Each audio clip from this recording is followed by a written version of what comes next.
I was telling Doris a funny story about when I was in the Army the first time. 8 of us were put on guard duty on an open, an empty warehouse. So the first guy went out and he actually ran guard duty. Then he came in and woke me up and I said, okay. I turned around, when he walked away, I turned around and went back to bed. Got up a couple hours later and tapped the guy and said, okay, you're up. They all did that. From then on, they all went back to bed.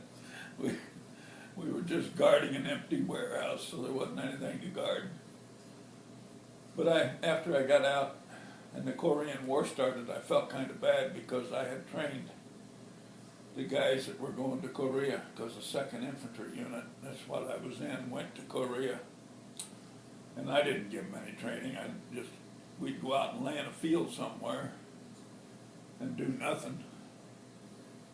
And I kind of felt bad that I didn't train them better.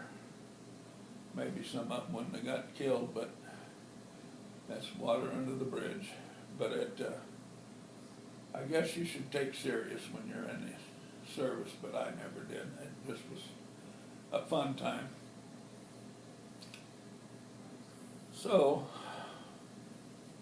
I don't know how many of the guys I could have saved if I'd have been more diligent with training, but maybe the ones I trained or didn't train didn't actually get a go-over.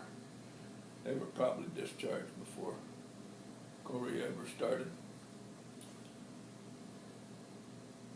So, we're going to read in a few minutes. In fact, I think I'll read right now a little bit of St. Thomas à Kempis's book, The Imitation of Christ. Kind of offered up for those guys. If you will find profit for the health of your soul, keep yourself always in the fear of God. Never desire to be completely at liberty, but hold yourself always under some wholesome discipline. As far as your weakness may bear it, never give yourself to indiscreet mirth for any reason. Have perfect compunction and sorrow for your sins, and you will find thereby great inward devotion. Compunction opens to the sight of the soul many good things which frivolity of heart and idle mirth soon drive away. It is a marvel how any man can be merry in this life, if he considers well how far he is in exile out of his own country, and in how great peril his soul stands daily. But because of frivolity of heart and carelessness, we do not feel, and we will not feel, the sorrow of our own soul.